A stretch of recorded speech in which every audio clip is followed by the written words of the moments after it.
안녕하세요, 크레팍스입니다. 오늘은 분무의 정석에 대해서 좀 알아보려고 하는데, 예. 이 분무라는 게 조금 뭐 하는 방법, 노하우 같은 게 또 따로 있다고 하시는 것 같아요. 네. 무슨 노하우가 있길래 그렇게 말씀하시는 걸까요? 이 분무가 사실 크레스티드 게코 사육을 하는데 밥을 주는 것만큼이나 중요한 문제입니다. 오, 자, 이런 사육장을 우리가 쓰면은 네. 사실 이 안에 습도를 유지할 수 있는 방법은 이 분무가 거의 뭐 절대적으로 이거밖에 없다고 보셔도 되잖아요, 사실. 네네네네. 우리가 뭐 옆에 뭐 가습기 같은 걸 놔둬도 좋지만은 뭐 그럴 때가 많으니까. 그래서 여러분들이 분무를 임하는 자세 네, 어떻게 하셔야 되냐? 네, 분무만 잘해도 우리 크레는 잘 큰다. 네. 이렇게 생각해 주시면 될 것 같아요. 정말 밥만큼이나 중요한 게 분무인 것 같아요. 네. 근데 이제 제가 좀 궁금했던 거는 크레들이 물을 먹잖아요. 네, 근데 저는 핥아먹는 거밖에 본 적이 없어요. 맞아요. 그거 말고도 크레들이 뭐 물을 먹는 방법이 있을까요? 밥그릇 같은 거나 물그릇 같은 거 해가지고 물을 담아 넣어도 마시는 경우가 있긴 하지만 대부분의 크레는 분무를 해줬을 때 벽면에 묻은 물을 핥아서 먹지 고여있는 물은 잘 안 마시려고 해요. 그러면서 우리는 여기서 알 수 있는 게 있죠. 분무의 목적은 뭐다? 물을 마시게 하는 것. 두 번째, 습도를 유지하게 하는 것. 이 두 가지 측면에서 우리가 분무를 접근해야 된다. 네, 알려진 방법 중에서 좀 잘못된 방법이 뭐냐? 네. 크레가 물을 맞으면 안 된다. 아, 상관없습니다. 크레 설탕은 아니잖아요. 네. 녹는 건 아니니까. 이 정도의 느낌으로는 크레가 막 스트레스 받거나 하지는 않습니다. 맞습니다. 네. 그래서 이게 굉장히 미세한 입자의 물이기 때문에 크레한테 닿아도 되고요. 그리고 바닥이 축축해지는 거에 대해서 조금 두려워하시는 분들이 계시는데 바닥이 축축해져도 괜찮습니다. 걱정하지 않으셔도 됩니다. 자, 분무를 한번 해보겠습니다. 제가. 네. 대충 막 뿌리시는 것 같은데요? 자, 이렇게 뿌리잖아요. 네. 오시는 분들이 깜짝 놀래요. 이렇게 많이? 이렇게 많이 뿌리신다고요? 네. 네. 이렇게 많이 뿌리셔도 됩니다. 네. 자, 우리가 분무를 할 때 생각해야 되는 거는 일단 분무를 충분히 해줘요. 네. 충분히 해줘요.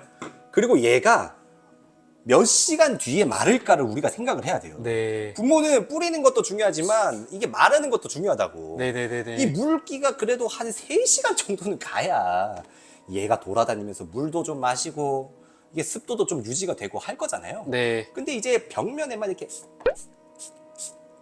이거는 요즘 같은 날씨 20분이면 다 말라요. 그러면 20분 안에 크레가 충분한 수분을 섭취하지 못하면 얘는 하루 동안 그냥 목마른 상태로 그냥 버텨야 되는 거예요. 아, 근데 제가 진짜 공감 가는 게 네. 저희 집에 지금 겨울이 되면서 네. 습도를 온도계로 재보니까 네. 30, 그러니까. 막 40 이렇게 나오더라고요. 근데 그런 경우에는 말씀해 주신 대로 분무를 해도 금방 다 없어져 버려요. 진짜 금방 마릅니다. 거기다 막 보일러까지 때우잖아요. 진짜 이렇게 뿌리면 5분이면 다 마를 수도 있어요. 그래서 분무를 이렇게 충분히 해주셔야 됩니다. 충분히 해주시고 이 물기가 최소 3시간은 가야 돼요.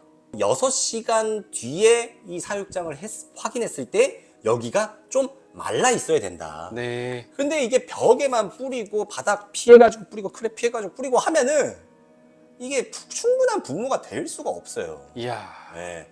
그래서 뭐 때문에 그런지 모르겠지만 이 사육장이 축축해지는 거에 대해서 굉장히 두려워하시는 분들이 계시는데 축축한 거 괜찮습니다. 축축해졌다가 말랐다가 축축해졌다가 말랐다가 축축해졌다가 말랐다가 요 사이클을 유지해 주는 게 중요한 거지 이게 축축하게 하면은 뭐 크레가 뭐 문제가 생기고 그러지는 않습니다. 네. 근데 제가 보기에는 축축해지는 걸 조금 약간 어려워하시는 분들은 네. 좀 약간 크레한테 피부병이 오지 않을까. 네. 이런 걱정들을 좀 해서 그러시는 것 같아요. 맞습니다.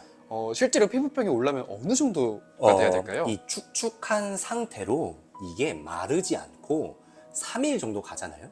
그러면 애들이 실제 피부병이 걸립니다.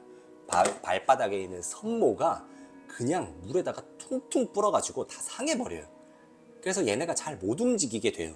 하지만 건조되고 있고 환기가 되고 있고 마르고 있는 상황이라면은 축축해져도 괜찮다. 축축해지는 걸 우리가 너무 두려워할 필요는 없다. 라고 말씀을 드릴 수 있겠네요. 이거 너무 좋은 꿀팁인 것 같아요. 네. 사실 저도 집에서 크레 아이들 그 분무해줄 때 네. 막 크레 애들 조금 맞으면 기분 나빠할까봐 피하고 벽면에 물 더 핥아 먹으라고 벽면 네. 위주로 해주고 했는데 네. 벽면도 해줘야 되는 게 맞지만 물론 핥아 먹을 물도 있어야 되는 게 맞지만 네. 바닥도 정말 많이 해줘야 된다. 이게 꿀팁인 것 같아요. 그죠. 이게 바닥이 어쨌든 지간에 키친타올이 물을 머금은 상태에서 조금씩 증발시키면서 사육장 안 습도를 유지해 주는 거란 말이죠. 저번에 뭐 바닥재 편에서도 말씀드렸지만은 가습기처럼 이용할 수 있어야 된다. 이렇게 말씀을 드릴 수 있겠네요. 그리고 또 이런 구조물들, 이런 잎사귀에 붙은 물들도 상당히 잘 먹더라고요. 아주 잘 먹죠. 그래서 이런 부분들도 흠뻑 젖으면 좋은 것 같다. 맞습니다. 뿌려주셔도 됩니다. 편하게 네. 뿌려주셔도 돼요. 그래서 오늘은 저희가 분무하는 꿀팁에 대해서 알아봤는데 네. 이게 여름이랑 겨울 또 이제 약간 분무량에 또 차이가 좀 있을 수 있겠죠? 그죠. 그래서 이게 맨날 뿌리다 보면은 지금은 겨울이라서 뿌리고 집에 돌아오면은 얘가 바짝 말라 있겠지만 여름에는 뿌리고 갔다 오면은 아직도 축축해. 그니까요. 이때는 분무량을 확 줄여주셔야 돼요. 계절이 있기 때문에 연중 분무량에 차이를 주는데 그 차이는 내가 뿌려보면서 관찰해보면서 조금씩 조절해 나가면 된다. 이렇게 말씀을 드릴 수 있겠습니다. 맞습니다. 사실 최근에 겨울이 오면서 분무를 잘못하시는 분들이 그러니까 여름에 약간 그쵸, 하시던 그쵸. 습관을 네. 그대로 유지하시는 분들이 있는 것 같아서 네. 저희가 너무 걱정스러운 마음에 이 영상을 찍게 되었고 사실 분무의 정석이라는 것은 벽면만 뿌려주는 게 아니라 네. 바닥부터 구조물들까지 다 흠뻑 적셔주는 게 좋다라고 설명을 드릴 수 있을 것 같아요. 네. 그래서 저희가 그 바닥재 영상 찍을 때 키친타월 두껍게 깔아주는 게 좋다고 했잖아요. 네. 좋은 이유가 뭐라고 했죠?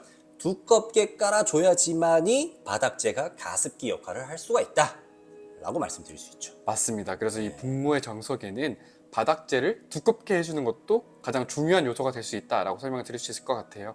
그래서 겨울철 우리 크레 아이들 잘 관리하시길 바라면서 오늘도 저희는 여기까지 인사드리도록 하겠습니다. 감사합니다. 감사합니다.